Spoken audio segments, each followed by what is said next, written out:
तो इस वीडियो में मैं टीचर्स के लिए पेपर लेकर के आया हूँ सीसीएस यूनिवर्सिटी मेरठ का प्री पीएचडी कोर्स वर्क का। ऐसे स्टूडेंट जो कि इकोनॉमिक्स से पीएचडी कर रहे हैं किसी भी यूनिवर्सिटी से, तो आप लोगों के लिए पेपर ये बहुत ज़्यादा हेल्पफुल रहेगा। ठीक है व्यूअर्स, तो ये क्वेश्चन पेपर मैं आपसे डिस्कस कर रहा हूँ। आप सबसे पहले मेरा चैनल सब्सक्राइब कर लीजिएगा, स्टडी विद डॉक्टर पवन ओबराय।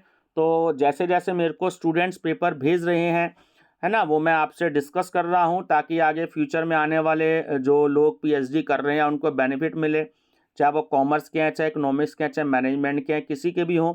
तो मेरा व्हाट्सएप नंबर है 6396242878।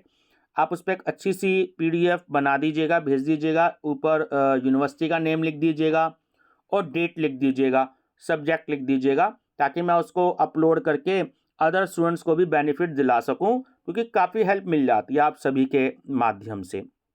तो आप मेरा चैनल सब्सक्राइब करके study with doctor Pawan Oberoi pre PhD course work के नाम से मैंने प्लेलिस्ट बना रखी है। तो जैसे जैसे मेरे मोबाइल पर लोग पेपर भेज रहे हैं तो मैं उसको उस प्लेलिस्ट में ऐड कर देता हूं। ठीक है, चलिए, तो ये क्या था, 10 क्वेश्चन आए थे।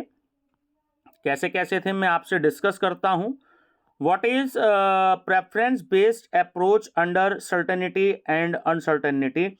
Describe in detail. निश्चितता एवं अनिश्चितता के अंतर्गत अधिमान्य आधारित उपागम क्या है, विस्तार पूर्वक विवेचना कीजिए। सेकेंड है discuss the salient features of Cobb Douglas production function. किसी भी बुक में मिल जाएगा आपको। In what way it is different from CES production function explain. Cobb Douglas उत्पादन फलन के प्रमुख विशेषताओं की प्रमुख विशेषताओं की व्याख्या कीजिए। या उत्पादन फलन CES उत्पादन फलन से किस प्रकार भिन्न है, स्पष्ट कीजिए। है ना, बिजनेस इकोनॉमिक्स की किताबों में आपको मिल जाएगा ये। Using ISLM model discuss the relative effectiveness of fiscal and monetary policy. ISLM प्रारूप का प्रयोग करते हुए राजकोषीय एवं मौद्रिक नीति की सापेक्षिक प्रभावशीलता की व्याख्या कीजिए। फोर्थ है describe the Romer's model of endogenous innovation. अंतर्जनित नवप्रवर्तन के रोमर प्रारूप का वर्णन कीजिए। फिफ्थ है explain the concept and theory of behavioural finance. व्यवहारिक वित्त की अवधारणा एवं सिद्धांत को स्पष्ट कीजिए। सिक्स है during the Covid period in what way fiscal policy was used for macro economic management of India. Covid अवधि के दौरान, यह एक नया क्वेश्चन है, भारत के समष्टिगत आर्थिक प्रबंधन हेतु राजकोषीय नीति का किस प्रकार प्रयोग किया गया, व्याख्या कीजिए।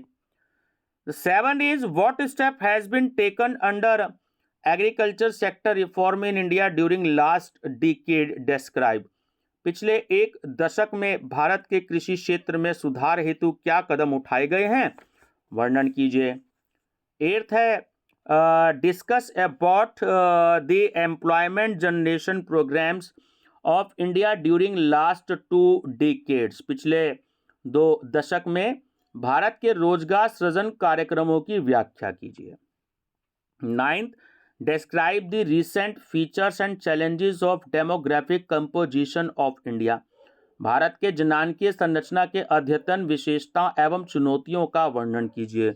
और लास्ट क्वेश्चन है व्यूवर्स, राइट अ शॉर्ट ऐसे on community participation in India development. Bharat के विकास में सामुदायिक सहभागिता पर एक संक्षिप्त लेख लिखिए। तो ये किसी स्टूडेंट्स का पेपर था, कुछ उन्होंने रफ वर्क किया होगा, तो इसलिए PDF में आ रहा है।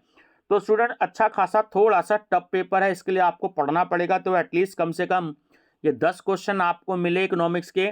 आप किसी भी यूनिवर्सिटी के स्टूडेंट्स हों तो मैं रिक्वेस्ट करूंगा, मेरा व्हाट्सएप नंबर हर वीडियो के लास्ट में दिया जाता है 6396242878।